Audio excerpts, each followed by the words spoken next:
안녕하세요. 경제학 장 박사입니다. 자, 오늘은 경제학의 바이블이죠. 폴 크루그먼 교과서를 딱 펼쳐서요.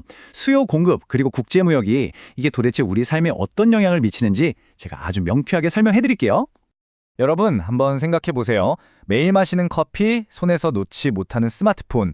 가만 보면 우리 주변에 수입품이 정말 많지 않나요? 아니, 왜 우리는 이걸 직접 안 만들고 굳이 다른 나라에서 사오는 걸까요? 이 너무나 당연해 보이는 질문 속에 국제 무역의 거대한 비밀이 숨어 있습니다. 경제학이 그 답을 어떻게 찾아내는지 지금부터 함께 떠나보시죠. 자, 국제 무역의 진짜 힘을 제대로 알려면요. 먼저 무역이 아예 없는, 고립된 섬 같은 나라를 상상해 봐야 합니다. 외부랑 아무런 교류 없이 모든 걸 국내에서 만들고 국내에서 소비하는 시장. 바로 여기가 우리의 출발점입니다. 자, 교과서에 나오는 바로 그 그래프입니다. 오우, 보자마자 좀 복잡해 보이신다고요? 괜찮습니다. 딱 한 군데만 보시면 돼요. 저기 수요 곡선하고 공급 곡선이 딱 만나는 지점, A라고 표시된 곳 말입니다. 무역이 없을 때 이 나라의 물건 가격과 거래량이 바로 저 A점에서 결정되는 거예요. 아주 완벽한 균형 상태인 거죠. 여기 소비자 잉여라는 말이 나오는데 이게 뭐냐면요. 쉽게 말해서 소비자가 얻는 개이득의 총합이라고 보시면 돼요. 예를 들어 와 이거 진짜 마음에 드는데 한 10만 원이라도 사겠다 싶었는데 가격표를 보니까 7만 원인 거예요. 그럼 3만 원만큼 완전 이득 본 기분이 들잖아요. 바로 그 만족감을 경제학에서는 소비자 잉여라고 부릅니다.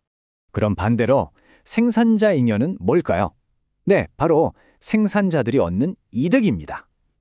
이거 하나 만드는데 원가가 5만 원인데 하고 시장에 내놨더니 7만 원에 팔렸어요. 그럼 2만 원이 남죠? 바로 그 이윤과 혜택을 전부 다 합친 게 생산자 잉여가 되는 겁니다. 자, 그래서 핵심은 이겁니다. 소비자의 개이득이랑 생산자의 이윤을 싹 다 더한 것. 이게 바로 한 나라의 경제적인 행복 지수, 총잉여라고 할 수 있고요. 우리 사회 전체의 경제 파이 크기라고 생각하시면 딱 맞습니다. 지금은 이 파이를 우리끼리만 나눠 먹고 있는 셈이죠. 자, 그럼 이제 드디어 국경을 활짝 열어볼까요? 만약에 전 세계가 똑같은 물건을 우리보다 훨씬 싸게 판다면 과연 우리나라에서는 어떤 일이 벌어질까요?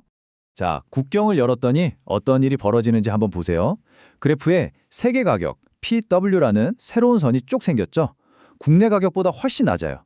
그러니까 이 저렴한 가격 때문에 소비자들은 와, 싸다 하면서 더 많이 사고 싶어하고 QD. 반대로 국내 생산자들은 아이고 이거 만들어 팔아봤자 남는 것도 없겠다 하면서 생산을 줄여버립니다. QS. 바로 이 둘 사이의 거대한 격차. 이게 전부 수입으로 채워지는 겁니다. 자, 이 그림이 진짜 중요합니다. 왜냐하면 수입으로 인해서 누가 웃고 누가 우는지 이걸로 명확하게 보여주거든요. 여기 그래프를 자세히 한번 보세요. 소비자들은 원래 누리던 이득에다가 X랑 Z만큼을 더 얻게 돼요. 소비자 잉여가 엄청나게 커졌죠. 하지만 국내 생산자들은 어떻게 됐죠? 원래 가지고 있던 X만큼의 이득을 고스란히 잃게 됩니다. 이 표가 바로 최종 결론입니다. 자, 보세요. 소비자가 얻는 이득은 X 더하기 Z인데 생산자가 잃는 손실은 X죠? 그럼 나라 전체로 보면 어떨까요? 그렇죠. Z만큼 순이익이 발생한 겁니다. 결국 수입을 통해서 나라 전체의 경제 파이는 Z만큼 더 커진 거예요. 이게 바로 무역의 마법이라고 할 수 있죠. 자, 그럼 이제 판을 완전히 한번 뒤집어 볼까요? 이번엔 정반대 상황입니다. 우리나라 물건이 해외에서 더 비싸게 팔린다면, 그러니까 우리가 수출국이 된다면 과연 어떤 일이 벌어질까요? 그래프를 보세요. 이번엔 세계 가격 PW가 국내 가격보다 훨씬 위에 있죠? 와, 우리 생산자들은 완전 신났습니다. 더 비싼 값에 팔 수 있으니까 생산량 QS를 확 늘려버리죠. 반면에 국내 소비자들은 너무 비싸졌네 하면서 소비 QD를 줄이게 돼요. 그래서 국내에서 팔고 남는 이 막대한 양, 이게 전부 다 수출되는 겁니다. 여기서는 상황이 180도 바뀌었습니다.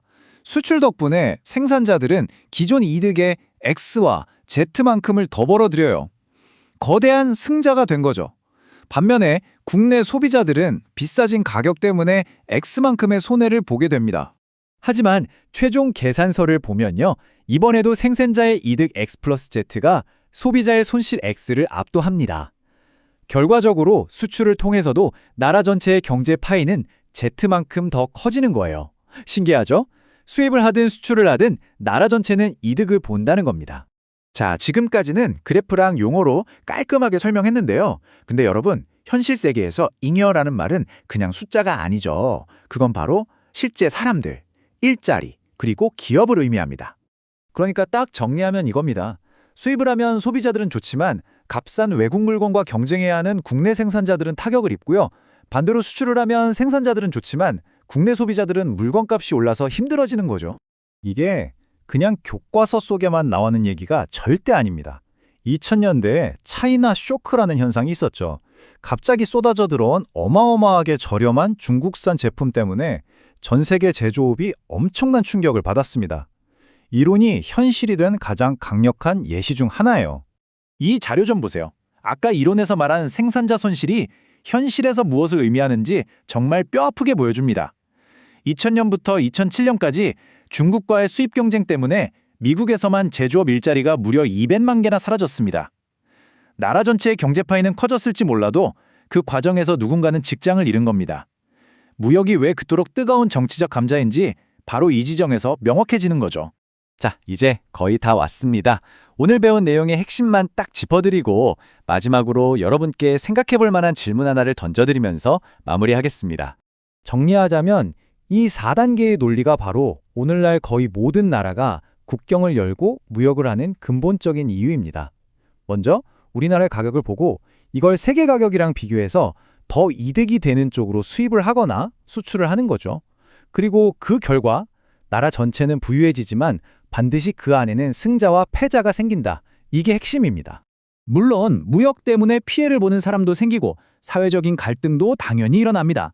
하지만 이 경제 모델이 우리에게 가르쳐주는 가장 중요한 교훈은 그럼에도 불구하고 자유무역은 결국 나라 전체를 더 부유하게 만든다는 사실입니다.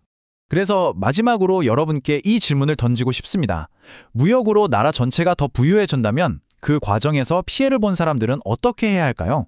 그분들의 손실은 그냥 어쩔 수 없는 희생으로 남겨두어야 할까요? 무역이 주는 이 거대한 혜택을 우리 사회가 어떻게 하면 모두 함께 나눌 수 있을까요? 지금까지 경제학 짱박사였습니다. 감사합니다.